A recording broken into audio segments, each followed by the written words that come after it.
तो आपकी SSC GD की परीक्षा की अगर बात करें तो 4 फरवरी से होना साथियों तय है। ये 100% साथियों 4 फरवरी से आपकी परीक्षाएं आरंभ हो जाएगी। तो उस परीक्षा को साथियों क्रैक करने के लिए, उस परीक्षा को बहुत आराम से फतेह करने के लिए आपके लिए साथियों क्लासेस को शुरू किया गया है और बहुत मेहनत के साथ साथियों ये क्लासेस आपके लिए तैयार की जा रही है, कंटेंट आपके लिए तैयार किया जा रहा है। मैं कहूंगा कि यहां से आपको क्वेश्चंस देखने को मिलेंगे। इस एक वीडियो की अगर बात करें, इस एक वीडियो में 20 सवाल होंगे हिंदी के और साथियों 20 सवाल होंगे जीके के, और उसके अलावा अगर बात करें कुछ क्वेश्चंस रीजनिंग के, कुछ क्वेश्चंस मैथ के। यानी कि आज की इस वीडियो में पूरे पेपर का साथियों हल हम लोग देखेंगे। तो सबसे पहले हिंदी की अगर बात करें, हिंदी में साथियों आपका स्कोर तकरीबन 15 प्रश्नों का होना चाहिए। यानी कि हिंदी के 20 सवालों में से 15 प्रश्न आपके बिल्कुल सही होना चाहिए। तो पहला सवाल है साथियों, दीजिए इसका सही जवाब। जिसके 10 आनन हो उसके लिए एक शब्द क्या होगा? तो उसको साथियों दशानन कहा जाता है, जिनका आंसर ऑप्शन नंबर सी है, बिल्कुल करेक्ट है। अगला देखिए साथियों कि विलोम आपको बताना है। आसक्त शब्द का साथियों विलोम क्या हो जाएगा? देखिए यहां पर अगर बात करें, अगर सख्त का आपसे विलोम पूछा जाए, ठीक है, सख्त का विलोम पूछा है या अनासक्त का विलोम पूछा जाए, तो आसक्त का विलोम क्या हो जाएगा साथियों? अनासक्त हो जाएगा। ठीक है, अगर आपसे साथियों विस्तृत का विलोम पूछा जाए तो आपको संक्षिप्त बता देना है। क्या बता देना है साथियों? आपको संक्षिप्त बता देना है। उसके अलावा अगर विरक्त का विलोम आपसे पूछा जाए तो आपको अनुरक्त बता देना है। क्या बताना है साथियों? अनुरक्त बता देना है। तो ये आप लोगों को मालूम होना चाहिए। अगला सवाल देखिए, कह रहे कि कोयल का समानार्थी शब्द क्या हो सकता है, बताइए। तो कोयल शब्द की अगर बात करें तो कोयल को एक तरीके से साथियों वसंत दूत कहा जाता है। क्या कहा जाता है? वसंत दूत कहा जाता है। अगर आपसे एग्जाम में पूछ लिया जाए कि मुरारी के समानार्थी शब्द क्या क्या हो सकते हैं, तो आप लोगों को ध्यान रखना है मुरारी कृष्ण को कहा जाता है, ठीक है ना। उसके अलावा अगर बात करें राधा का पति, ठीक है ना, राधा का पति भी यानी कि राधा पति भी कहते हैं मुरारी को, और घनश्याम भी कहते हैं। क्या साथियों? घनश्याम भी कहते हैं। ये आप लोग को याद रखना है, ठीक है ना। उसके अलावा श्वान शब्द की अगर बात करें, श्वान का मतलब होता है साथियों कुत्ता, और कुत्ते को हम लोग और क्या कहते हैं साथियों? कुक्कुर भी कहते हैं। ये सारी जानकारी आप लोग याद। फाइनल सिलेक्शन के लिए मैं लेकर आ चुका हूँ आपके सामने एसएसजीडी का एक ऐसा प्रैक्टिस सेट मेरे दोस्त, जो रोजाना आपको रात को 8 बजे देखने को मिलता है। इससे पहले एक बुक की बात कर लेते हैं। एसएसजीडी की आपकी एक नई बुक लॉन्च हुई है मेरे दोस्त, जिसमें न्यू पैटर्न आधार पर 2025 के आधार पर पूरा सिलेबस होगा ऑल एग्जाम क्लास के ऊपर, ठीक है ना। कैसे लेना है वो सारी चीजें इसमें मैं बताने वाला हूँ। पहले आप देखिए मेरे दोस्त, आपको मैं बता दूं, इसमें प्रैक्टिस सेट में आपको मेरे मित्र मात्र 49 रुपए में आपको 15 प्रैक्टिस सेट मिलने वाले हैं। इसमें मात्र 49 रुपए में जिस पीडीएफ आप जो बुक लोगे आप 200 रुपए पड़ेगी, वही मात्र आप व्हाट्सएप नंबर आपको दिए, इस पर मैसेज कर दीजिए, ये इस बुक की पूरी पीडीएफ आपको मिल जाएगी। तो अगले नंबर का सवाल देखिए, निम्नलिखित में से अशुद्ध वर्तनी आपको बताना है। कौन से शब्द की अशुद्ध वर्तनी है, बताइए। देखिए ज्योतिषी यहाँ पर सही लिखा हुआ है। ये लिखा हुआ है साथियों डार ढीची, ये लिखा है ताज्जुब, ताज्जुब भी सही लिखा है, और दशहरा भी यहाँ पर सही लिखा हुआ है। तो यहाँ पर अगर साथियों बात करें, ये वर्तनी मुझे गलत लग रही है, क्योंकि ये तो बिल्कुल सही है, धार ढीची लिखा हुआ है, इसका मतलब पता नहीं क्या होता है। खैर अगले नंबर का सवाल आप लोग देखिए, आपसे पूछा जा रहा है कि दिए गए वाक्य का वह भाग ज्ञात कीजिए जिसमें कोई त्रुटि है। अगर कोई त्रुटि नहीं है तो बी वाले ऑप्शन को चुनिए। रमा देवी एक विद्वान महिला है। तो यहाँ पर अगर बात करें, रमा देवी एक विद्वान नहीं आएगा, यहाँ पर क्या आना चाहिए साथियों? विदुषी महिला आना चाहिए। क्या एक तरीके से अगर यहाँ पर बात करते हैं, क्या आना चाहिए? विदुषी महिला यहाँ पर आना चाहिए। तो दिक्कत कहाँ पर है? दिक्कत यहाँ पर है। तो यही आपका क्या होगा? बिल्कुल सही जवाब हो जाएगा। साथियों जैसा आपका पेपर आया था 2024 के फरवरी महीने में आपका पेपर हुआ था ना, तो उससे ये समझ लीजिए जैसा लेवल आया था, जिस टाइप के क्वेश्चंस आए थे, वैसे ही क्वेश्चंस आएंगे इस बार भी 2025 में जो आपका एग्जाम होगा 4 फरवरी से। तो आपको बिल्कुल भी साथियों घबराने की जरूरत नहीं है। उसी लेवल के अकॉर्डिंग साथियों मैं ये क्लासेस ले रहा हूं। अगर आप इन क्लासेस को लेते हैं तो आपका एग्जाम साथियों बहुत बढ़िया हो जाएगा, ये मैं आपसे कहूंगा। चलिए तो शुद्ध वर्तनी वाले शब्द का चयन कीजिए। तो कौन से शब्द की वर्तनी आपको साथियों बिल्कुल सही लग रही है? यहाँ पर भिखारी लिखा हुआ है, ओदशी लिखा हुआ है, सच्चे लिखा हुआ है, मैं कहूंगा कारीगर यहाँ पर शब्द जो लिखा हुआ है ये बिल्कुल करेक्ट लिखा हुआ है। अगला देखिए, ठीक परिणाम देने वाला, इसके लिए एक शब्द क्या हो सकता है बताइए? तो ठीक परिणाम देने वाले के लिए साथियों क्या कह सकते हैं? फलदायी कह सकते हैं। सही जवाब आपका ऑप्शन नंबर सी हो जाएगा। ये सुखांत लिखा हुआ है, जिसका मतलब क्या होता है साथियों? इसका मतलब होता है जिसका अंत सुखमय हो। क्या? अगर आपसे ऐसे करके पूछ ले कि जिसका अंत सुखमय हो, क्या जिसका अंत सुखमय हो, उसके लिए एक शब्द क्या होगा? तो आपको सुखांत बता देना है।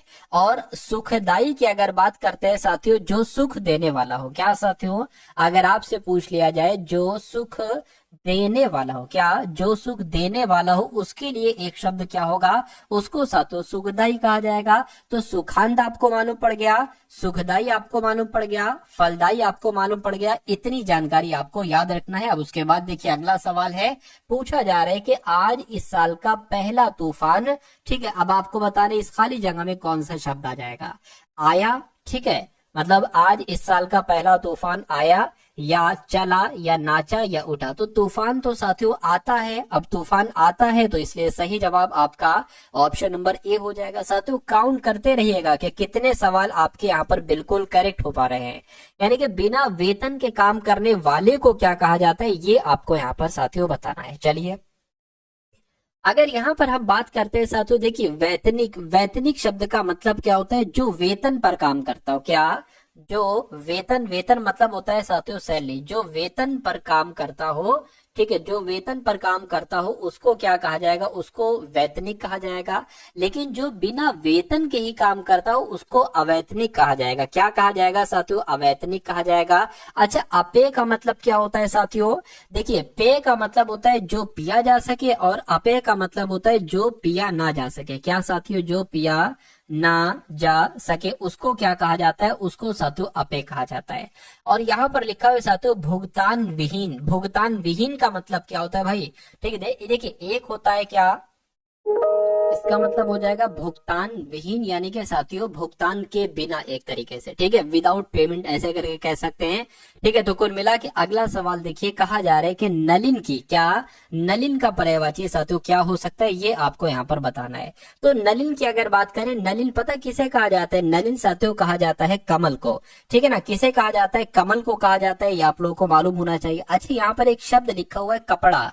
मैंने देखा है कि कपड़े के बहुत सारे पर्यायवाची आपसे पूछे जाते हैं। तो कपड़े का पर्यायवाची एक होता है साथियों वस्त्र। क्या होता है? एक होता है साथियों वस्त्र। और पट भी किसे कहा जाता है? पट किसे कहा जाता है? वस्त्र को कहा जाता है। उसके अलावा अंबर किसे कहा जाता है? अंबर भी साथियों एक तरीके से वस्त्र को ही कहा जाता है।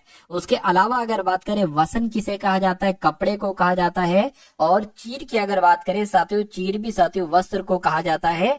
और परिधान की अगर बात करें तो परिधान किसे कहा जाता है? परिधान भी वस्त्र को कहा जाता है। उसके अलावा वेशभूषा की अगर बात करें, ये भी साथियों वेशभूषा कपड़े को ही कहा जाता है। लिबास किसे कहा जाता है? कपड़े को कहा जाता है। उसके अलावा अगर जल शब्द की बात करें तो जल को साथियों वारी कहा जाता है। क्या? ये जल के पर्यायवाची मैं आपको बता रहा हूं जो आपके एग्जाम में पूछा जाता है। नीर की अगर बात करें, नीर साथियों जल को कहा जाता है। नीर कह लो साथियों, या क्षीर कह लो। ठीक है, अमृत किसे कहा जाता है? अमृत भी यहाँ पर जल को ही कहा जाता है। और जीवन भी कहा जाता है साथियों जल को। उसके अलावा स्वर्ग शब्द की अगर बात करें तो स्वर्ग को क्या कहा जाता है? सुरलोक कहा जाता है। क्या? स्वर्ग को साथियों सुरलोक कहा जाता है। और देवलोक भी कहा जाता है। क्या? सुरलोक कह लो, चाहे देवलोक कह लो, या साथियों परम धाम कह लो। क्या कह लो साथियों? परम धाम कह लो। तो ये आप लोग साथियों यहाँ पर ध्यान रखेंगे। अब उसके बाद देखिए अगला सवाल है, कह रहे कि कांटों पर लौटना, इस मुहावरे का मतलब क्या होता है? तो संकट में डालना नहीं, बाधा दूर करना नहीं, बेचैन होना। बिल्कुल, कांटों पर लौटना यानी कि साथियों बेचैन होना, ये आपका जो होगा वो बिल्कुल सही जवाब हो जाएगा। चलिए, उसके बाद देखिए अगला सवाल है, कह रहे कि विलोम आपको बताना है किस शब्द का, सहित शब्द का आपको यहाँ पर विलोम पूछा जा रहा है, मुझे बताइए।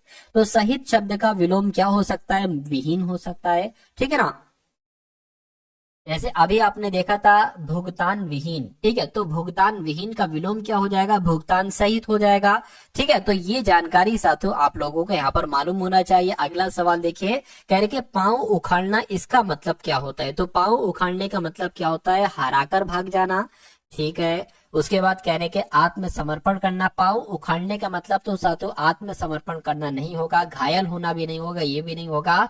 तो कहीं ना कहीं आंसर आपका जो जाएगा वो ऑप्शन नंबर ए के साथ ही जाएगा। अगला सवाल देखिए, कह रहे कि दिए गए वाक्य के किस भाग में त्रुटि है। तो आपको त्रुटि बताना है साथियों कि इस ग्रंथ की ऐतिहासिकता अत्यंत संदिग्ध है। तो यहाँ पर ऐतिहासिकता गलत लिखी हुई है, क्या होना चाहिए था साथियों, ऐतिहासिकता होना चाहिए था। क्या, ऐतिहासिकता साथियों यहाँ पर होना चाहिए था। तो कुल मिला के दिक्कत कहाँ पर है, दिक्कत यहाँ पर है, त्रुटि यहाँ पर है। तो यही आपका साथियों बिल्कुल करेक्ट आंसर हो जाएगा। अगला सवाल देखिए, आपसे पूछा जा रहा है कि दिए गए वाक्यांश के लिए एक शब्द आपको बताना है, किसी के पीछे पीछे चलने वाले को साथियों क्या कहा जाता है।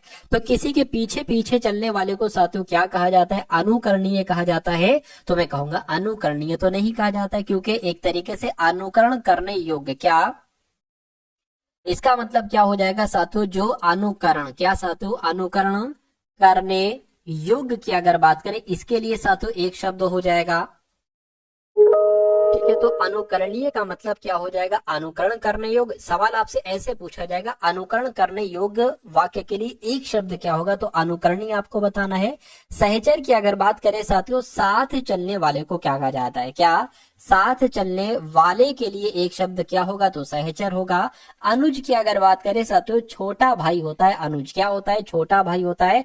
और अनुगामी शब्द की अगर हम बात करते हैं तो साथियों किसी के पीछे पीछे चलने वाले को क्या कहा जाता है, अनुगामी कहा जाता है। तो जिनका आंसर ऑप्शन नंबर डी था, मैं कहूंगा आंसर आपका बिल्कुल करेक्ट था। अब उसके बाद देखिए, कह रहे आपको शुद्ध वर्तनी बताना है, यानी कि तिरस्कार कैसे लिखा जाता है, ऐसे तो नहीं, ऐसे भी नहीं साथियों, तिरस्कार जैसे ऑप्शन नंबर सी में लिखा हुआ है ऐसे लिखा जाता है। उसके बाद देखिए, कह रहे गिरी का पर्यायवाची साथियों यहाँ पर क्या हो सकता है, बताइए। अब यहाँ पर आकाश शब्द की बात की गई है, तो आकाश के पर्यायवाची आप लोग याद रखेंगे, आकाश को कहा जाता है साथियों आसमान। क्या, आकाश की अगर बात करें साथियों, आकाश को आसमान कहा जाता है। उसके अलावा साथियों गगन कहा जाता है। क्या, अगर आकाश की बात करें तो आकाश को गगन कहा जाता है। अच्छा, मंडल भी कहा जाता है, मैं कहूंगा बिल्कुल आकाश को साथियों मंडल भी कहा जाता है। आकाश को साथियों व्योम भी कहा जाता है, ठीक है ना, व्योम भी कहा जाता है। और आकाश को यहाँ पर शून्य भी कहा जाता है। उसके अलावा धरती शब्द की अगर बात करें तो धरती के भी बहुत सारे पर्यायवाची आपसे पूछे जाते हैं, जैसे कि धरती को साथियों पृथ्वी कहा जाता है, धरती को साथियों धरा कहा जाता है, धरती को भू कहा जाता है और धरती को भूमि कहा जाता है। क्या, भू कहा जाता है और भूमि कहा जाता है। धरती को धरती भी कहते हैं और धरती को धरणी भी कहते हैं, ये आपको मालूम होना चाहिए। अच्छा, उसके अलावा धरती की अगर बात करें तो साथियों एक तरीके से वसुंधरा भी कहा जाता है। क्या, धरती को साथियों वसुंधरा भी कहा जाता है। पर्वत के भी बहुत सारे पर्यायवाची आपसे पूछे जाते हैं, तो पर्वत को क्या कहा जाता है, पर्वत को शिखर कहा जाता है। क्या साथियों, पर्वत को यहाँ पर शिखर कहा जाता है, पर्वत को पहाड़ कहा जाता है। क्या, पर्वत को पहाड़ कहा जाता है, पर्वत को साथियों नग कहा जाता है। ठीक है, ये सारी जानकारी आपको मालूम होना चाहिए।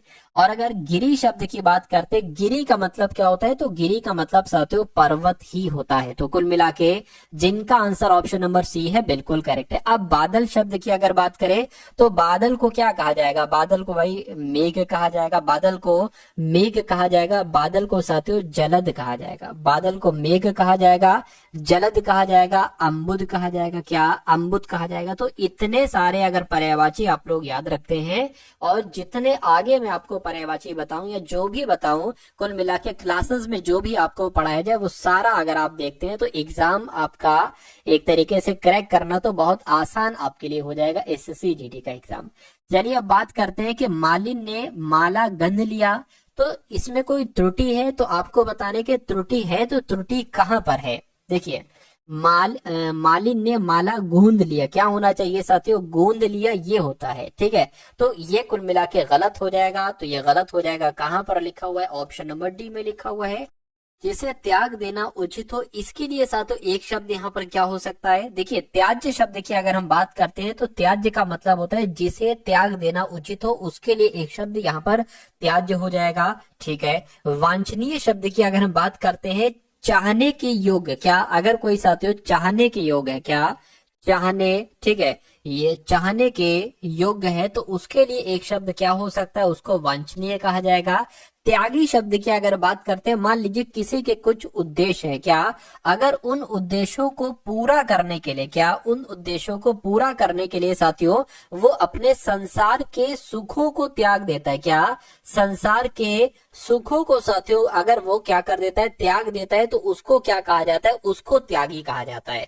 तो ऐसे करके सवाल आपसे पूछा जा सकता है, ठीक है ना। तो ये सारी जानकारी आप लोग यहाँ पर ध्यान रखेंगे। अच्छा, त्याग पत्र, ये त्याग पत्र लिखा है, तो इसके मान लीजिए कोई कुछ काम करता है, उस काम को छोड़ने के लिए जो पत्र लिखा जाता है उसको त्याग पत्र कहा जाता है।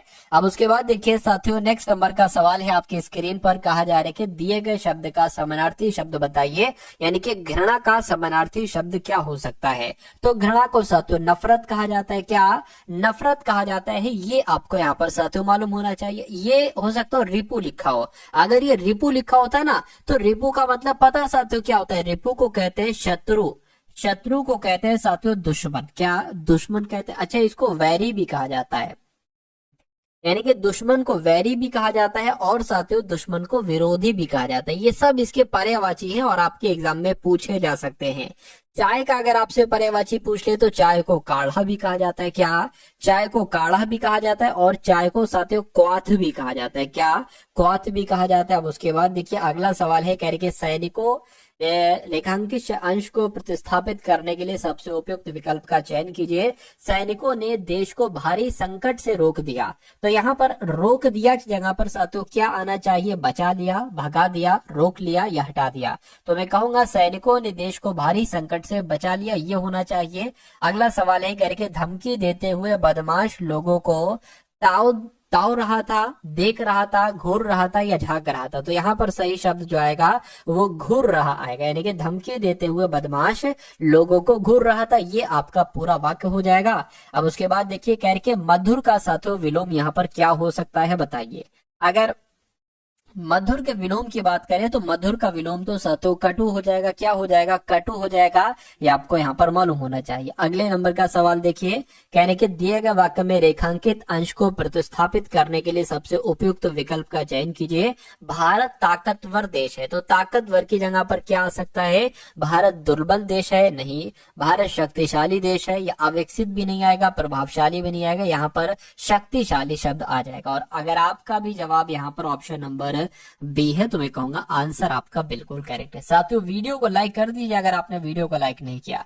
अब यहां से साथियों आप देखेंगे कुछ क्वेश्चंस सामान्य ज्ञान के और करंट अफेयर के, और उसके बाद साथियों हम लोग बढ़ेंगे रीजनिंग के क्वेश्चंस की तरफ और साथियों मैथ के क्वेश्चंस की तरफ। यानी कि निम्नलिखित में से किस विटामिन को एस्कार्बिक एसिड कहा जाता है, तो विटामिन सी को साथियों एस्कार्बिक एसिड कहा जाता है, ये आपको मालूम होना चाहिए। और विटामिन सी किस में होता है साथियों, ये संतरे में होता है, ये संतरे में होता है साथियों, ये नींबू में होता है, नींबू में होता है, उसके अलावा साथियों ये आंवले में होता है, ये आपको मालूम होना चाहिए। और एक रोग होता है साथियों स्कर्वी रोग, क्या स्कर्वी रोग की अगर हम बात करते हैं साथियों, स्कर्वी रोग विटामिन सी की कमी की वजह से हो जाता है। तो ये सारी जानकारी आप लोग याद रखेंगे। अगला देखिए दांतों में जो कैविटी हो जाती है ना, ये किस तत्व की कमी की वजह से हो जाती है, तो ये साथियों आप लोग याद रखेंगे फ्लोरीन की कमी की वजह से हो जाती है। ये सवाल आपसे पूछा जा चुका है, इसलिए आप लोगों का मालूम होना चाहिए। कैविटी की अगर बात करें ये क्या होता है, ये जब दांत सड़ने लगते हैं ना तो दांतों में सड़न को कहा जाता है कैविटी। दांतों में सड़न को क्या कहा जाता है साथियों, कैविटी कहा जाता है। मतलब दांतों में छेद हो जाते हैं थोड़े थोड़े हल्के हल्के, और ये फ्लोरीन तत्व की कमी की वजह से साथियों ये रोग होता है। अगला सवाल देखिए, कह रहे कि निम्नलिखित में से कौन मानव शरीर की सबसे छोटी हड्डी है, तो मानव शरीर की सबसे छोटी हड्डी की अगर बात करें, जो कान की हड्डी होती है ना, यही मानव शरीर के सबसे छोटी हड्डी होती है। और इसका नाम क्या है, तो इसका नाम साथियों स्टेपीज है, क्या इसका नाम स्टेपीज है, ये भी आपको मालूम होना चाहिए। अगला देखिए, यानी कि कौन सी तंत्रिका तंत्र मूल संरचनात्मक और क्रियात्मक इकाई है, तो किसकी बात चल रही है साथियों, न्यूरॉन की बात चल रही है। आप लोग याद रखेंगे न्यूरॉन जो है ना, ये तंत्रिका तंत्र ये मूल संरचनात्मक और क्रियात्मक इकाई है। अगला सवाल देखिए, निम्नलिखित में से कौन सी प्रक्रिया एक रासायनिक परिवर्तन है, तो साथियों पौधों में प्रकाश संश्लेषण, मोम का पिघलना, पानी का सघनन, पौधों में वाष्पोत्सर्जन। मैं कहूंगा पौधों में प्रकाश संश्लेषण क्या है, ये एक रासायनिक प्रक्रिया है। अगला सवाल देखिए कि RBI की जब स्थापना हुई थी तब इसका केंद्रीय कार्यालय कहाँ पर था? तो आरबीआई की स्थापना की अगर हम बात करते हैं कि आरबीआई की स्थापना कब हुई, तो साथियों 1 अप्रैल 1935 को हुई। क्या आरबीआई की स्थापना कब हुई साथियों? 1 अप्रैल 1935 को इसकी स्थापना हुई, ठीक है ना। उस समय इसका मुख्यालय कहाँ पर था? इसका हेडक्वार्टर साथियों उस समय कोलकाता में था। कहाँ पर था? उस समय इसका हेडक्वार्टर साथियों कोलकाता में था। लेकिन 1937 की अगर बात में इसका हेडक्वार्टर कहां पर कर दिया गया साथियों? मुंबई में कर दिया गया, मुंबई में कर दिया गया। तो आरबीआई की जब स्थापना हुई थी उस समय इसका मुख्यालय कहां पर था? तो कोलकाता में था। आंसर आपका ऑप्शन नंबर सी हो जाएगा। कह रहे कि किस वर्ष भारत में बैंकों का राष्ट्रीयकरण किया गया? तो साथियों 1969 में बैंकों का राष्ट्रीयकरण किया गया, ये आपको यहाँ पर मालूम होना चाहिए। अगला सवाल है, कह रहे कि निम्नलिखित में से कौन सा एक भारतीय कृषि की मुख्य विशेषता नहीं है? तो भारतीय कृषि की कौन कौन सी विशेषता है? ये मानसून पर निर्भर, बिल्कुल भारत की कृषि मानसून पर निर्भर रहती है, ठीक है, मतलब किसान लोग की वजह से, ठीक है, किसान कहते हैं भाई ये बारिश होगी होगी होगी, ठीक है। कृषि पर जनसंख्या का दबाव, ये भी सही है, ठीक है। यह निर्वाह कृषि है, ये भी सही है। औद्योगिक फसलों की प्रधानता, ये आपका गलत हो जाएगा, यानी कि ये विशेषता नहीं है। अब नहीं है तो यही आपका राइट आंसर। अगला देखिए, मौसम के दौरान रबी की फसल की खेती की जाती है। तो साथियों अगर बात करें मौसम के दौरान रबी की फसल की खेती जो है ये सर्दी में की जाती है, ये आप लोगों को मालूम होना चाहिए। राइट आंसर आपका ऑप्शन नंबर क्या हो जाएगा? बी हो जाएगा, ठीक है ना। चलिए अगले नंबर का सवाल देखिए, निम्नलिखित में से कौन सी इजराइल की राजधानी है? तो अगर बात करते हैं साथियों इजराइल की राजधानी क्या है? तो इजराइल की राजधानी तो जेरूसलम है। क्या इजराइल की राजधानी जेरूसलम है। बगदाद किस देश की राजधानी है? तो बगदाद साथियों इराक की राजधानी, इराक की राजधानी पूछा जाए बगदाद आपको बताना है। अगर डबलिन किस देश की राजधानी है? तो ये साथियों आयरलैंड की राजधानी है। क्या ये आयरलैंड की राजधानी है? ये आपको यहाँ पर मालूम होना चाहिए। अगला सवाल है करके भारतीय संविधान का जो भाग 2 है, कौन सा भाग 2 है ना, ये किससे संबंधित है मुझे बताइए। देखिए संविधान का जो भाग 2 है ना, इसमें अनुच्छेद 5 से लेकर अनुच्छेद 11 साथियों बताया गया है, और ये नागरिकता से संबंधित है, यानी कि नागरिकता से संबंधित प्रावधान जो है ना वो भाग 2 में है, या अनुच्छेद 5 से लेकर साथियों 11 में है। उसके बाद देखिए भारतीय संविधान का जो अनुच्छेद 324 से लेकर 329 है, इसके यहाँ पर साथियों क्या लिखा हुआ है ये आपसे पूछा जा रहा है। जो भी चुनाव से संबंधित प्रक्रिया है वो अनुच्छेद 324 से लेकर 329 तक में लिखी हुई है, और ये सवाल कई बार आपसे पूछा जा चुका है, इसलिए आप लोग याद रखेंगे इसको। उसके बाद देखिए कह रही कि ड्राफ्टिंग कमेटी के चेयरमैन कौन थे मुझे बताइए। तो ड्राफ्टिंग कमेटी के चेयरमैन साथियों कौन थे? Doctor Bhimrao Ambedkar drafting committee के चेयरमैन थे। आंसर आपका ऑप्शन नंबर डी हो जाएगा। अगला सवाल है कह रहे कि निम्नलिखित में से कौन सा भारतीय संविधान की एक महत्वपूर्ण विशेषता नहीं है? तो कौन कौन सी साथियों संविधान की विशेषताएं हैं? संविधान ये एक लिखित संविधान है, बिल्कुल। यह अनुनय है, यानी कि इसे संशोधित किया जा सकता है, बिल्कुल साथियों। लेकिन यह अनम्य भी है, ठीक है। अनम्य मतलब कुछ भाग के रूप में, यानी इसकी मूल संरचना में संशोधन नहीं किया जा सकता, ये बात सही है। यह एकल है, बिल्कुल, क्योंकि केंद्र में अधिक शक्ति है। लेकिन यह संघीय भी है, बिल्कुल, क्योंकि शक्ति केंद्र और राज्य के बीच विभाजित है, बिल्कुल।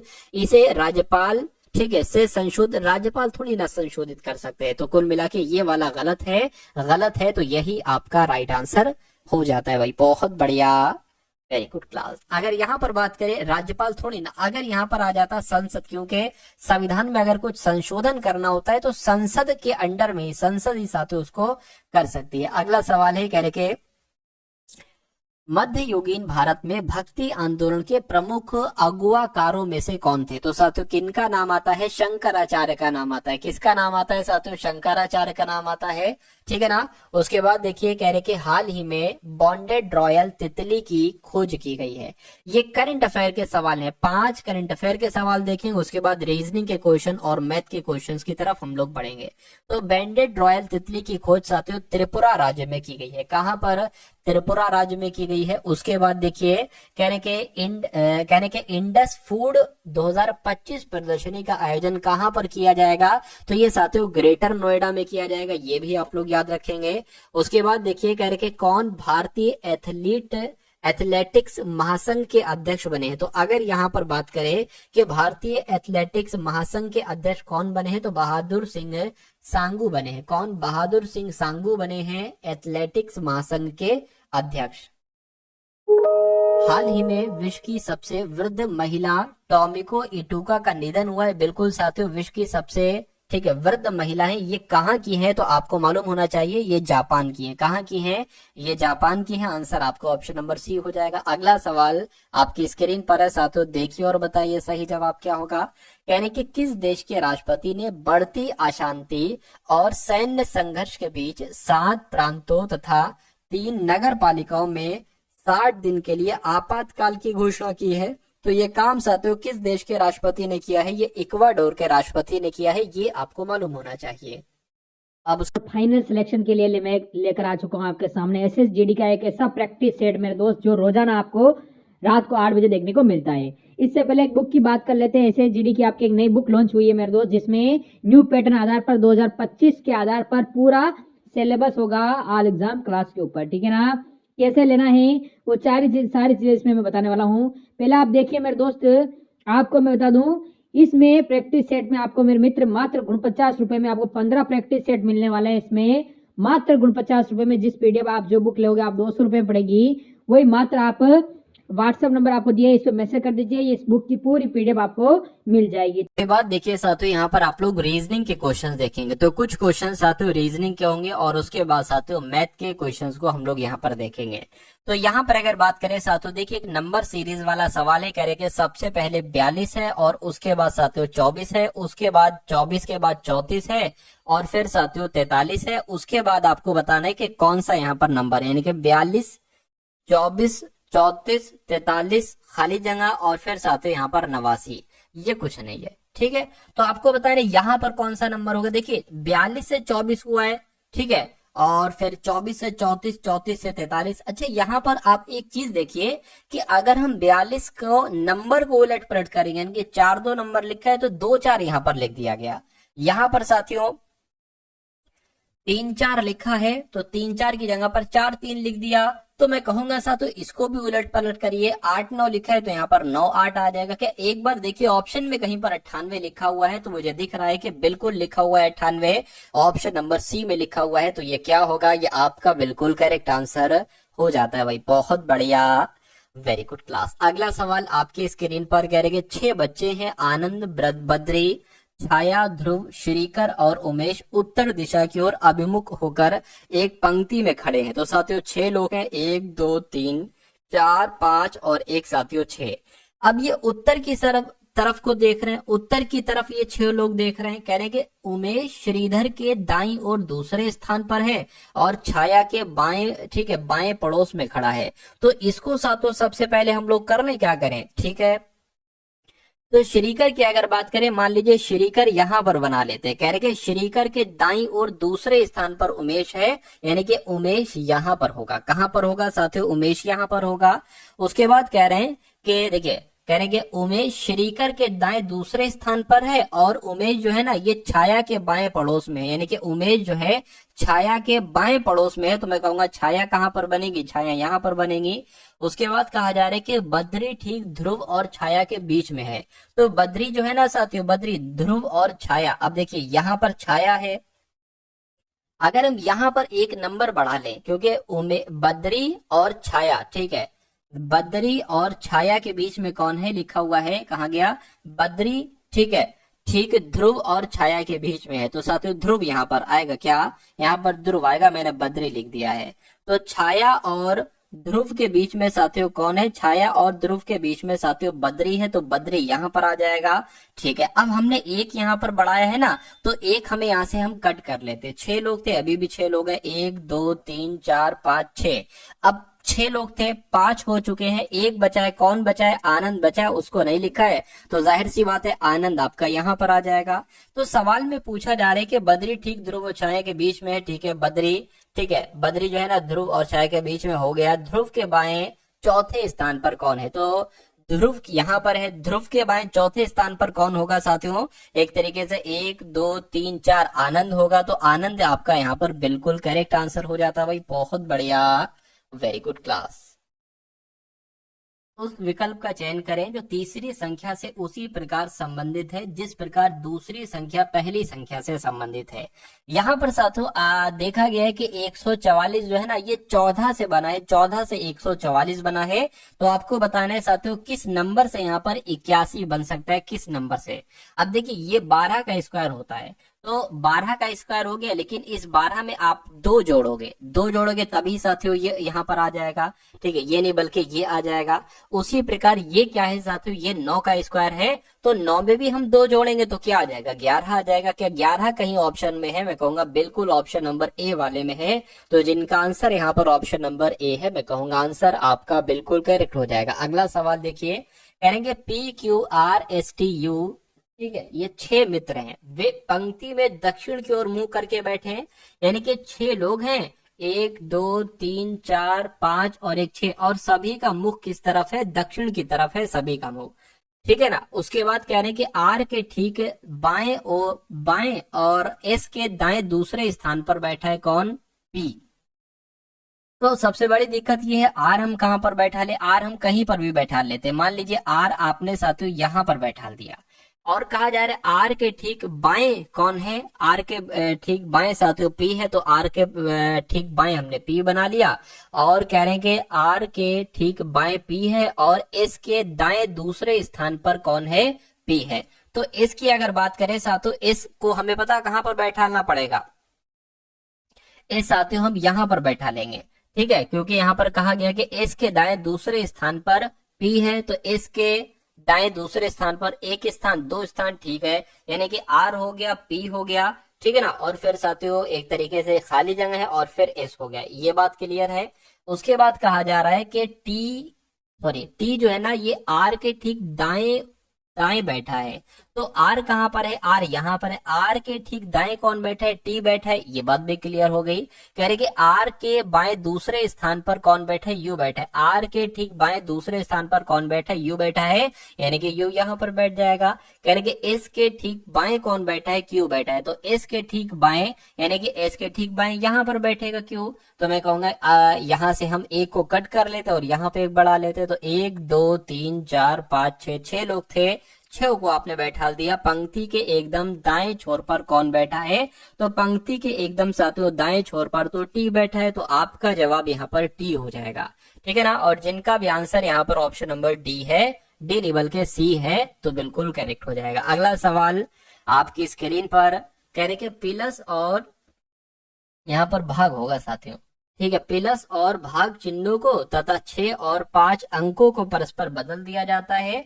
तो व्यंजक का मान आपको बताना, यानी कि जहां पर आपको गुणा देखने को मिले वहां पर भाग कर देना, जहां पर भाग देखने को मिले वहां पर गुणा कर देना, और जहां पर 6 देखने को मिले वहां पर 5 कर देना, जहां पर 5 वहां पर साथियों 6 कर देना है आपको। तो कुल मिला के 48 का कुछ नहीं बदलेगा, गुणा है तो यहाँ पर हम भाग लिख देंगे। ठीक है, 5 है तो 5 की जगह पर 6 आ जाएगा, प्लस की जगह पर प्लस आ जाएगा, 9 की जगह पर 9 आ जाएगा। ठीक है, भाग की जगह पर सत्य गुणा आ जाएगा, 6 की जगह पर 5 आ जाएगा, माइनस का माइनस हो गया, 32 का 32 हो गया, -7 हो गया, प्लस की जगह पर प्लस, और 9 की जगह पर क्या आ जाएगा, 9 ही आ जाएगा। ठीक है, 9 की जगह पर 9, इसको आपको कैलकुलेट करना है। अब देखिए 6 छंग 36, 6 सत्ते 42, 6 48, यानी कि इसकी जगह पर 8 आ जाएगा, प्लस 9 पंजे कितना हो जाएगा, 45 हो जाएगा, माइनस 32 में से 7 जाएगा, तो यहाँ पर 25 बचेगा साथियों, प्लस यहाँ पर 9 हो गया। ठीक है ना। अब इन दोनों को अगर साथियों जोड़े तो कितना आ जाएगा, 53 आ जाएगा। 53 माइनस 25 प्लस 9, तो 53 में से अगर 25 आप घटाते हो तो कितना बचता है साथियों, ठीक है ना, कितना बच जाएगा साथियों, एक तरीके से 13 में से 5 जाएगा तो 8 हो जाएगा, 28 बच जाएगा।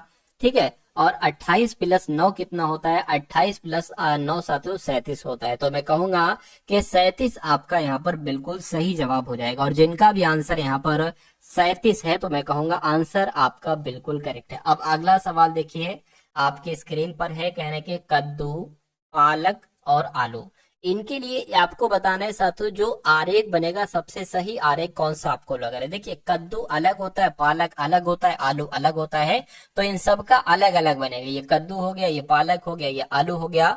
और ऐसा कहां पर आरेख बना हुआ है, ऐसा तो ऑप्शन नंबर ए में आरेख बना हुआ है। तो आपका राइट आंसर यही वाला हो जाएगा, ऑप्शन नंबर ए। अब उसके बाद देखिए एक नंबर सीरीज वाला साथियों सवाल है आपके स्क्रीन पर, अगला नंबर का सवाल है, कह रहे कि 7, 14, 25, 45, 81 और उसके बाद आपसे पूछा जा रहा है साथियों कौन सा नंबर यहाँ पर आ सकता है। तो 7 हो गया, 14 हो गया, 25 हो गया और साथियों यहाँ पर 45 हो गया, उसके बाद 81 हो गया, उसके बाद यहाँ पर आपको बताना है कौन सा नंबर आ गया। देखिए जैसे जैसे मैं आपको क्वेश्चन करा रहा हूँ ना, इसी फॉर्म में डिक्टो इसी कॉन्सेप्ट के साथ साथियों क्वेश्चन आपके एग्जाम में पूछे जाते हैं। यहाँ से कोई नए क्वेश्चंस नहीं आपको मिलेंगे, यानी कि अगर आप ये रेगुलरली क्लासेस देख रहे हैं तो क्वेश्चंस आपको ऐसे ही मिलेंगे, यही क्वेश्चंस मिलेंगे, इससे बाहर क्वेश्चंस नहीं होंगे, कॉन्सेप्ट साथियों यही होंगे, ठीक है ना। चलिए जैसे कि मैंने ये सवाल कराया तो ऐसा कुछ और सवाल कर देंगे, ठीक है, भारत राज्य शहर करके कर देंगे, ठीक है, उसका आरेख आपको बताना होगा। यहाँ पर ये जो लॉजिक मैंने आपको बताया, कुछ नंबर यहाँ पर चेंज कर देंगे, ठीक है, ऐसे करके साथियों सवाल आपसे यही, ये जो कॉन्सेप्ट है इस कॉन्सेप्ट पर बहुत सारे सवाल आधारित बनते हैं, वहां से आपसे पूछ लिया जाएगा, ठीक है। चलिए खैर अगले नंबर का सवाल है। तो देखिए यहाँ पर अगर हम लोग बात करें कि भाई 7 से 14 जो बना है वो कैसे बना है, तो मुझे लग रहा है यहाँ पर 14 प्लस किया गया होगा, ठीक है, सॉरी 14 नहीं बल्कि 7 प्लस किया गया होगा। उसके बाद 14 से यहाँ पर 25 बना है तो यहाँ पर 11 प्लस किया गया है, और 25 से यहाँ पर 45 हुआ है तो साथियों 20 प्लस किया गया है, और 45 से यहाँ पर 81 हुआ है तो मैं कहूंगा 36 प्लस किया गया है, ठीक है ना। उसके बाद 81 से साथियों यहाँ पर क्या प्लस किया जाए, ये आपसे कुल मिला के यहाँ पर पूछा जा रहा है। चलिए अब देखिए यहाँ पर 7 और 11, 20, 36, अगर हम 7 से 11 बनाए तो साथियों मैं कहूंगा यहाँ पर 4 प्लस करना होगा। 11 से अगर हम 20 बनाए तो यहाँ पर 9 प्लस करना होगा। 20 से अगर हम 36 बनाए तो 16 प्लस करना होगा। आप यहाँ पर एक चीज ये देखिए कि ये 2 का स्क्वायर है, ये 3 का स्क्वायर है, ये 4 का स्क्वायर है, तो यहाँ पर 5 का स्क्वायर आ जाएगा, ठीक है। यहाँ पर 5 का स्क्वायर यानी कि 25 आ जाएगा। तो यहाँ पर कौन सा नंबर आ जाएगा, जैसे कि 20, 16, 36 हुआ तो 36 और 25 है, 36 और 25 तो 61 हो जाएगा। यानी कि 81 में 61 जब प्लस करोगे तो ये वाला नंबर आपको प्राप्त होगा। तो 1 और 1 2 और 8 और 6 14, यानी कि 142 यहाँ पर आ गया। अगर 142 ऑप्शन में भी है तो ये हमारा बिल्कुल करेक्ट आंसर हो जाएगा, और यहाँ पर आप लोग देख पा रहे हैं कि 142 ऑप्शन में भी है। अगला सवाल आपकी स्क्रीन पर कह रहे कि LOC के MMFG NKIC OILY, इसके बाद आपको बताने के अगले कौन से 4 लेटर साथियों यहाँ पर आ सकते हैं, बताइए। तो यहाँ पर अगर बात करें साथियों, देखिए L से ये M हुआ यानी कि 1 बढ़ाया गया है, M से यहाँ पर N हुआ ये 1 बढ़ाया गया है, N से यहाँ पर O हुआ है तो 1 बढ़ाया गया। अरे भाई 1 बढ़ा दोगे तो P आ जाएगा, P यहाँ पर भी, यहाँ पर भी, यहाँ पर भी, यहाँ पर भी है। O से साथियों M हुआ है, अब यहाँ पर 2 घटाया गया है। M से यहाँ पर K हुआ है, 2 घटाया गया है। K से यहाँ पर I हुआ है, 2 घटाया गया है। तो I से साथियों जब आप 2 घटाओगे तो यहाँ पर G आ जाएगा, ठीक है। तो PG कहाँ पर है, PG यहाँ पर है, यहाँ पर है, यानी कि ये आंसर नहीं हो सकता, ये आंसर नहीं हो सकता। अब देखिए ये O वाला चेक करना यानी कि तीसरा वाला चेक करना बेकार है, दोनों में सेम है। O यहाँ पर भी है, O यहाँ पर, आप ये वाला चेक करिए। K से साथियों G हुआ है यानी कि यहाँ पर 4 घटाया गया है, और G से यहाँ पर साथियों C हुआ, यहाँ पर भी 4 घटाया गया है, और C से Y हुआ है 4 घटाया गया है। तो Y जो कि 25 पर आते इसमें अगर 4 घटाएंगे तो 21 आ जाएगा, और 21 पर साथियों U आता है।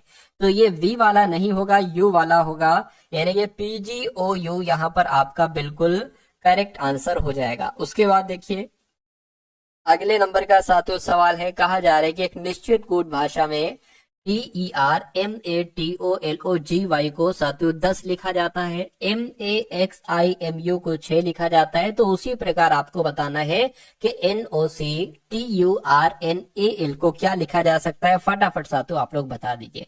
अच्छा, कभी भी आपको ऐसा सवाल दिखे ना कि एक लंबा चौड़ा वर्ड आपको दे दिया जाए और कोई एक नंबर लिखा हो, कुछ भी नंबर 7, 8, 4 कोई भी नंबर, उसके बाद फिर से आपको साथियों एक बड़ा सा वर्ड एक शब्द दे दिया जाए, ठीक है, किसी जो मतलब मीनिंग हो जिसका, और उसके बाद साथियों कोई नंबर हो, तो आपके दिमाग में ये जरूर आना चाहिए कि कहीं नंबर ऑफ लेटर्स को तो काउंट नहीं किया गया, यानी कि 1 2 3 4 5 6 7 8 9 10 11, लेकिन ये तो 11 हो रहे हैं, यहाँ पर 10 लिखा है, ठीक है।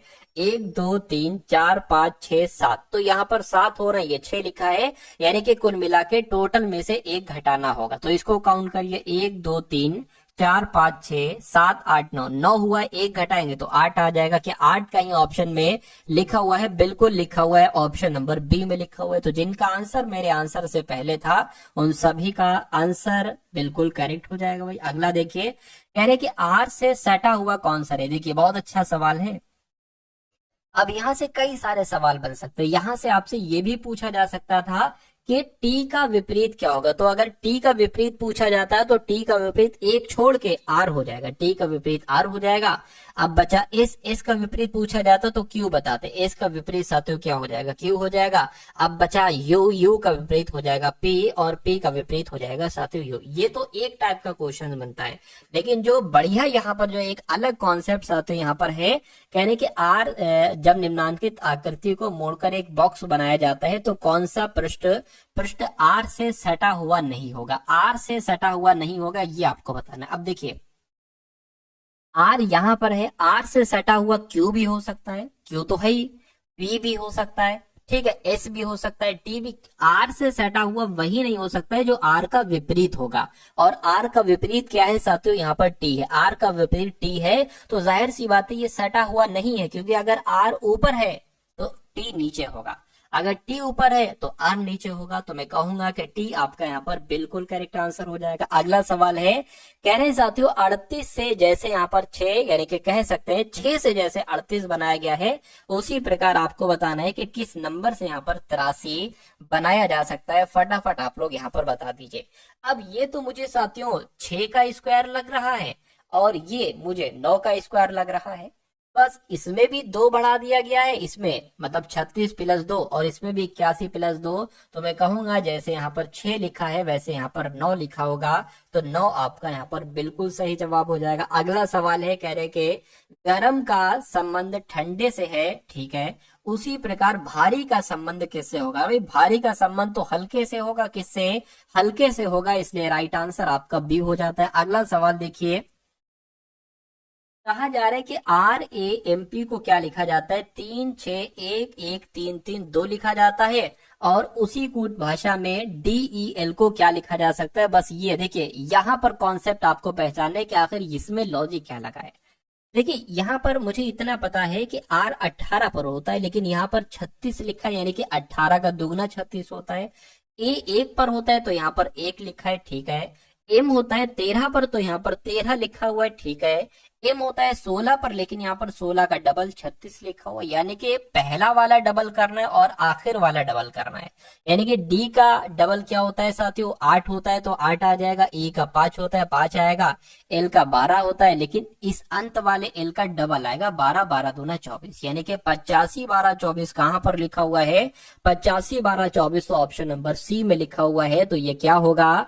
ये आपका बिल्कुल करेक्ट आंसर हो जाता है भाई। बहुत बढ़िया, वेरी गुड क्लास। अगला सवाल देखिए, अगला सवाल देखिए, कहा जा रहा है कि एक परिवार में 7 व्यक्ति हैं। अभय मोनू का पुत्र है, निकुंज अंजलि का पुत्र है, मेघा और श्रेया राकेश की पुत्रियां हैं। राकेश की शादी अंजलि से हुई है, मोनू की शादी श्रेया से हुई है। अभय का राकेश से क्या संबंध है? यानी कि राकेश क्या कहेगा अभय को? तो ये सवाल कठिन लग रहा होगा, लेकिन अभी मैं इसको आपके लिए बहुत आसान बना देता हूं। पहले कहा गया है 7 लोग हैं, ठीक है। पहली लाइन में कहा गया है कि मोनू का पुत्र कौन है? अभय है। तो मान लीजिए साथियों मोनू आपके ये हो गए, और मोनू का पुत्र कौन है? मोनू का पुत्र अभय है, तो पुत्र नीचे आ जाएगा, ठीक है, मतलब पुत्र जो होगा वो नीचे आएगा, ठीक है। यहाँ पर क्या हो जाएगा? अभय हो जाएगा। तो मोनू का पुत्र कौन हो गया साथियों? अभय हो गया। उसके अब यहाँ पर एक काम ये करिए कि अभय और मोनू यहाँ पर है, आप एक ऐसी लाइन ढूंढिए जहां पर अभय और मोनू लिखा हो। यहाँ पर अभय मोनू लिखा है नहीं, यहाँ पर भी नहीं लिखा है। अभय मोनू यहाँ पर भी नहीं लिखा है, मोनू यहाँ पर आ गया। अब देखिए कह रहे कि मोनू की शादी श्रेया से हुई है, यानी कि मोनू की पत्नी कौन है? मोनू की पत्नी साथियों श्रेया है, ठीक है। अब आप एक ऐसी लाइन ढूंढिए जिसमें से श्रेया मोनू अभय कोई ना कोई लिखा हो। तो इसमें देखिए साथियों, इसमें मोनू श्रेया अभय नहीं लिखा है, छोड़ दीजिए। यहाँ पर आपको श्रेया जी मिल गई। अब देखिए मेघा और श्रेया राकेश की पुत्रियां हैं, यानी कि श्रेया की बहन है एक मेघा, और मेघा और श्रेया ये दोनों किसकी पुत्रियां हैं? ये दोनों राकेश की पुत्रियां। देखिए कैसे कैसे साथियों आसान होता जा रहा है सवाल। उसके बाद कह रहे हैं कि राकेश की शादी अंजलि से हुई है, यानी कि राकेश की पत्नी कौन है? अंजलि राकेश की पत्नी है। कहने का मतलब है अंजलि और राकेश पति पत्नी है, और अंजलि और राकेश की दो पुत्रियां हैं, मेघा और श्रेया। और श्रेया के पति का नाम है मोनू, और मोनू का बेटा है अभय, यानी कि श्रेया और मोनू का बेटा है अभय। उसके बाद कहा जा रहा है कि राकेश की शादी अंजलि से हुई हो गया, मोनू की शादी श्रेया से हुई हो गया, अभय का राकेश से क्या संबंध है? यानी कि राकेश क्या कहेगा अभय को? तो राकेश कहां पर, राकेश क्या कहेगा साथियों? राकेश का क्या कहेगा अभय को? तो ये तो देखिए इसके, ये बेटी हुई, बेटी का बेटे को क्या कहा जाता है? तो बेटी के बेटे को साथियों नाती कहा जाता है। नाती कहा जाता है, तो नाती ऑप्शन नंबर बी में लिखा हुआ है, तो ये आपका बिल्कुल करेक्ट आंसर हो जाता है। अब उसके बाद साथियों यहाँ पर आप लोग देखेंगे मैथ के क्वेश्चंस। तो मैथ का पहला सवाल है, कहा जा रहा है कि वो बड़ी से बड़ी संख्या बताइए जो 2880, 6525 और 8307 से पूरी तरीके से विभाजित हो जाए। तो वो कौन सी संख्या होगी? देखिए यहाँ पर बड़ी से बड़ी संख्या कही गई है ना, तो हम सबसे बड़ी संख्या से स्टार्टिंग करेंगे, यानी कि 11 से साथियों स्टार्टिंग करेंगे, ठीक है ना। चलिए, तो अगर यहाँ पर साथियों हम लोग बात करते हैं, देखिए अगर हम इसको 11 से कट करें, क्या 11 से कट होगी? 11 दूना 22 हो जाएगा, ठीक है, और 6 यानी कि 68 हो जाएगा, 11 6 66 हो जाएगा, ठीक है। तो 2 बचेगा जो कि 20 11 से कटता नहीं है, तो ये आंसर नहीं हो सकता। 9 की बात करें अब साथियों, 9 को इससे एक बार कट कर लीजिए, ठीक है, 9 3 27 हो जाएगा, एक जाएगा, 9 दूना 18, 0 कट गया। इसकी बात करें तो साथियों 9 5 45, 9, ठीक है, 9 5 45, 9 7 63 हो गया, और 2 जाएगा 22 हो गया, 9 दूना 18 हो गया, 4 जाएगा, 9 5 45, ये भी कट हो गया। इसकी बात करें 9 से 9 9 81, 2 जाएगा, 9 दूना 18, 2 जाएगा, 9 3 27, ये भी कट हो गया। यानी कि वो बड़ी से बड़ी संख्या 9 है जो 2880, 6525 और 8307 से पूरी तरीके से विभाजित हो जाएगा। अब उसके बाद देखिए अगले नंबर का सवाल है, कहा जा रहा है कि गुरुप्रीत एक दुकान पर गई और उसने एक सोफा खरीदा, उसे इस पर 20% की छूट मिली। ये क्वेश्चन बहुत शानदार है, ठीक है, 20% की छूट मिली, यदि उसे 30% की छूट मिलती तो 1000 रुपए और वो बचा पाती। उसने सोफा कितने रुपए में खरीदा, ये आपसे पूछा जा रहा है। कुल मिला के क्रय मूल्य आपसे पूछा जा रहा है। मान लीजिए गुरप्रीत एक दुकान पर गई और उसने सोफा खरीदा 100 रुपए पर। कितने रुपए में? 100 रुपए में साथियों उसने सोफा खरीदा। अब इस 100 रुपए में उसको 20% की छूट दी गई, यानी कि साथियों 20% की छूट दी गई, तो साथियों 80% में उसको मिला, तो ये कितना हो जाएगा? ठीक है, एक तरीके से बात करें, इस 0 से ये 0 कैंसिल हो गया, 8x बटे 10, ठीक है। उसको जो सोफा मिला वो इतने रुपए में मिला। उसके बाद कहेंगे यदि उसे 30% की छूट मिलती, यानी कि अगर 100 रुपए में उसने ठीक है दुकान पर गए, उसने एक सोफा खरीदा, ठीक है, अगर 1 रुपए पर उसको 30% की छूट मिलती, तो 1 रुपए पर अगर उसको 30% की छूट मिलती तो कितने पे मिलता? 0 0 7x, ठीक है, 7x बटे 10, ठीक है, तो इतने मिलती। तो कह रहे कि इनका अंतर जो है वो कितना है? वो 1000 है। तो इनका अंतर साथियों लिखा, निकाल दीजिए आके, इनका अंतर कितना हो जाएगा? एक तरीके से 7x हो जाएगा, ठीक है। तो 8x बटे 10 में से साथियों एक तरीके से बात करें 7x बटे 10, इनका अंतर करेंगे तो 1000 आएगा। यहाँ पर कहा गया है तो उसने सोफा कितने मूल्य में खरीदा होगा, यानी कि आपको कुल मिला के बताना है सोफा कितने रुपए में उसने खरीदा था। सोफा तो उसने 80% के 20% की छूट पर खरीदा था, यानी कि x गुणा 80 बटे 100 में पहले x का मान निकालिए यहाँ से। अब ये 100 सेम है तो 100 हो गया, ठीक। 8x में से 7 जाएगा तो x बचेगा बराबर, ये क्या हो गया साथियों? 1000 हो गया। अब इसकी अगर बात करें, ये क्या हो गया? ये साथियों 10,000 यहाँ पर हो गया, 10,000 हो गया।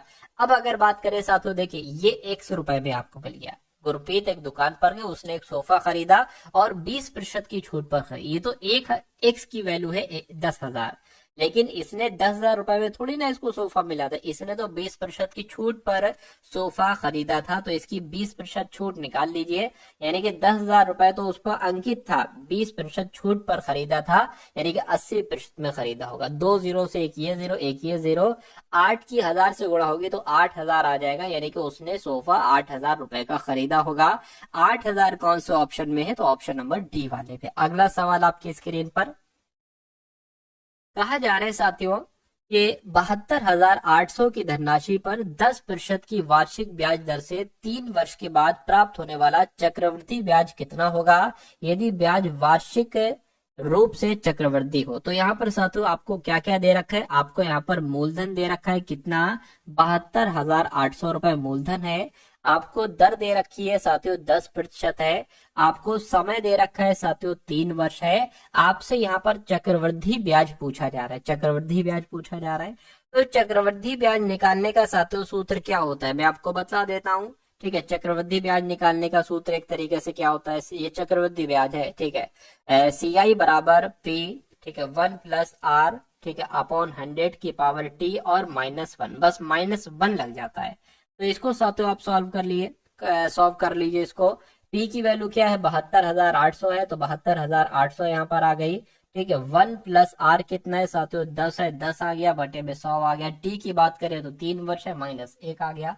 अब इस 0 से ये 0 कैंसिल हो गया, 10 से कम 10 और 11, 11/10 हो गया, होल ऑफ क्यूब हो गया, -1 हो गया और गुणा में 72,800 हो गया। ठीक है, अब 72,800 यहाँ पर हो गया। अब देखिए 11 का क्यूब कितना हो सकता है, तो साथियों 1331 होता है, बटे 10 का क्यूब कितना हो सकता है, तो 1000 हो सकता है, -1 है। अब 72,800, ठीक है, गुणा, अब देखिए इस एक की गुणा एक मान सकते हैं कि नीचे इस 1000 की गुणा इससे होगी, यानी कि 1331 -1000 और बटे में 1000 हो जाएगा।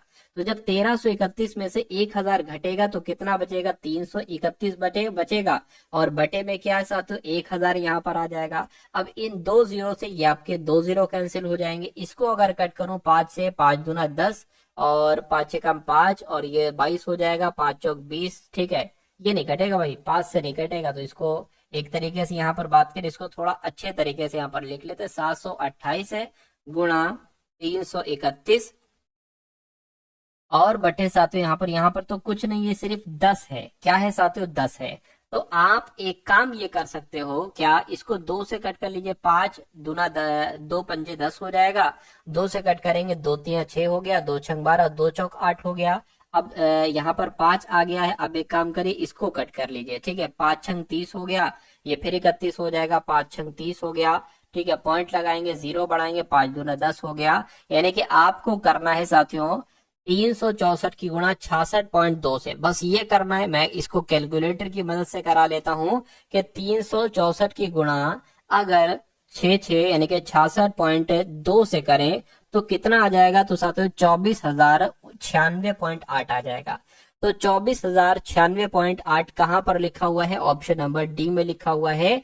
तो ये क्या होगा साथियों, ये आपका बिल्कुल करेक्ट आंसर हो जाता है भाई। बहुत बढ़िया, वेरी गुड क्लास। अब अगले नंबर का सवाल देखिए आपकी स्क्रीन पर है। कहा जा रहा है कि एक व्यक्ति ने अपने बेटों यानी कि ए बी सी के बीच में, यानी कि उसके 3 बेटे हैं, उसने इन तीनों के बीच में 45,000 रुपए और 18,000 रुपए की 2 अलग अलग राशियां बांटी।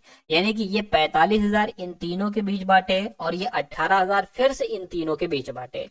यानी कि 45,000 की पहली राशि जो बांटी वो 3:7:5, ये अनुपात है इसके बीच में, क्या है साथियों, अनुपात है। ठीक है, इस अनुपात में बांटे और जो 18,000 रुपए की राशि है वो 2:4:2:3 इस अनुपात में बांटे। तो ये बात आपको साथियों समझ में आ गई, बिल्कुल समझ में आ गई। ठीक है, तो कह रहे हैं कि ए और सी को मिली राशियों का अंतर क्या है। तो पहले ए और सी की राशि निकाल लीजिए, फिर अंतर भी निकाल लेंगे। ठीक है ना। अब देखिए 45,000 की यहाँ पर बात की गई है, 45,000 की बात की गई है। तो ए की अगर हम लोग यहाँ पर बात करें तो इसमें ए को कितना मिला है, 3 मिला है, तो यहाँ पर 3 आ जाएगा, बटे में क्या आ जाएगा, इन सब का योग आ जाएगा। तो ये 10 15 यानी कि 15 यहाँ पर आ गया। तो 15 3 45 यानी कि ये आपका 3,000 हो गया। 3,000 की 3 से गुणा करोगे तो 9,000 यहाँ पर आ जाएगा। ये क्या है साथियों, ये आपका ए है। अब ए को इसमें से, ये तो आपने 45,000 रुपए में से निकाली, 18,000 वाले का भी निकाल लो साथियों। ठीक है, तो ये आपका क्या हो गया, 18,000 रुपए हो गया। अब 18,000 रुपए जो ए को मिलते हैं वो 4 में मिलते हैं, 4 अनुपात में, तो 4 नीचे क्या आएगा, इनका योग आ जाएगा, तो ये 9 हो जाएगा।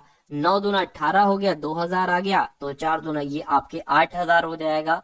ठीक है ना। तो ये 8, तो ए को कुल मिला के साथियों कुल कितना मिला है, ए को कुल मिला के मिला है साथियों 17,000। ठीक है, 17,000 मिला है। अब यहीं पर हम बी का नहीं बल्कि सी का ऐसे निकाल लेंगे और दोनों को डिफरेंस करा लेंगे, आंसर आपका आपके सामने आ जाएगा। ठीक है ना। तो एक काम आप ये करेंगे, ये 45,000 से साथियों निकालना है 45,000। सी की अगर बात करें तो सी को 5 रेशियो में मिला है, तो 5 नीचे क्या आ जाएगा, इनका योग आ जाएगा 15। तो 15 तिया 45 हो गया, 3,000 हो गया। और यहाँ पर बी को क्या मिल गया साथियों, 5 तिया 15, यानी कि ये आपका 15,000 आ गया। और अगर बात करते हैं यहाँ पर सी की बात करें तो ये 18,000 है, 18,000 है, 18,000 3 के अनुपात में मिला है, तो 3 और बटे में क्या आ जाएगा, ठीक है, बटे में साथियों 9 आ जाएगा। तो 9 दूना 18, ये 2,000 हो गया, यानी कि कुल मिला के 6,000 आ गया है। 6,000 इधर और ये 15,000 इधर, तो 6,000 प्लस 15,000 कितना हो गया, मैं कहूंगा 21,000 हो गया। इनका डिफरेंस ही तो पूछा जा रहा है, अंतर ही तो पूछा जा रहा है, तो इसको जब आप घटाओगे तो अंतर कितना निकलेगा साथियों, 4,000 निकलेगा। तो मैं कहूंगा क्या 4,000 ऑप्शन में है, बिल्कुल 4,000 ऑप्शन में है, ऑप्शन नंबर सी वाले में है भाई। बहुत बढ़िया, वेरी गुड क्लास। अगले नंबर का सवाल आपकी स्क्रीन पर है, करके 4 धनात्मक संख्याओं का अनुपात 5:8:12:18 है, उनका लघुत्तम समावर्त यानी कि एलसीएम 2880 है। सबसे बड़ी संख्या और सबसे छोटी संख्या का अंतर आपको बताना है, यानी कि ये 5x का और 18x का अंतर आपको यहाँ पर बताना है। तो देखिए सबसे पहले यहाँ पर जो अनुपात में संख्या है, जैसे कि 5 है, 18 है, 18 नहीं सॉरी 8 है, ठीक है, 5 है, 8 है, 12 है और 18, इनका हम असल में एलसीएम निकालेंगे। आखिर इनका कितना एलसीएम निकाल सकता है, 2 से कट करेंगे नहीं कट होगा, 5 ऐसे लिख देंगे, ये 4 आ जाएंगे, 6 आ जाएंगे, 9 आ जाएगा। फिर से 2 से कट करेंगे, 5 ऐसे ही आ जाएगा, 2 दूना 4, 2 तिया 6, 9 ऐसे ही आ जाएगा। 2 से कट करेंगे तो ये तो ऐसे ही आ जाएगा, लेकिन ये 1 आ जाएगा, 3 और 9 आ जाएगा। अब 3 से कट कीजिए, ठीक है ना, 3 से कट करे, 3 एकम 3, 3 तिया 9। अब हमें 3 की एक बार जरूरत होगी और एक बार 5 की जरूरत होगी। इसको कैलकुलेट कर लीजिए, 2 दूना 4, 4 दूना 8, 8 तिया 24, 24 और गुणा 15, यानी कि 24 की गुणा आप किससे कर दीजिए, 15 से कर दीजिए। 5 चौक आपका 20 आ गया, 5 दूना 10 और 2 12 हो गया, यहाँ पर 24 आ जाएगा, 0 आ गया, 6 आ गया, 3, यानी कि एलसीएम कितना निकलेगा, एलसीएम आपका 360 निकला है। ठीक है, लेकिन कह रहे हैं कि उनका एलसीएम 2880 है, यानी कि 360 एक्स की वैल्यू कितनी है, 360 एक्स की वैल्यू साथियों 2880 है। इतनी है साथियों, 2880 है। ठीक है, 2880 है, तो हमें x का मान निकाल लेना चाहिए 2880 बटे 360। 0 से 0 कैंसिल हो जाएगा, 6 से कट करें तो 6 चंग 36 हो गया और 6 चौक आपका 24 हो जाएगा, ठीक है ना। 4 जाएगा 48 हो जाएगा, 6 चंग 36, 6 से 42, 6 48 हो जाएगा, ठीक है ना। 8 48 यानी कि ये आ गया और 6 चंग 36, 6 48 यानी कि 80 आ गया। तो कुल मिला के x का मान कितना आ गया, 80 आ गया। तो अब कह रहे, अब तो हम देखिए ये है 5x, ये है 8x, ये है 12x, ये है 18x। आपसे कहा गया था सबसे बड़ी संख्या जो कि साथियों 18x है, ठीक है ना। और आपसे कहा गया था सबसे छोटी संख्या जो कि 5x है, इनका अंतर क्या होगा, तो इनका अंतर कितना होगा, इनका अंतर एक तरीके से हो जाएगा साथियों 13x। तो आपको 13x की वैल्यू निकालना है, x की वैल्यू है 80, तो 13x की वैल्यू 13 गुणा 80 हो जाएगी, कितनी हो जाएगी, 13 गुणा 80, 13 चौक कितने होते हैं, 104 होते हैं, तो 0 का 0 लग जाएगा।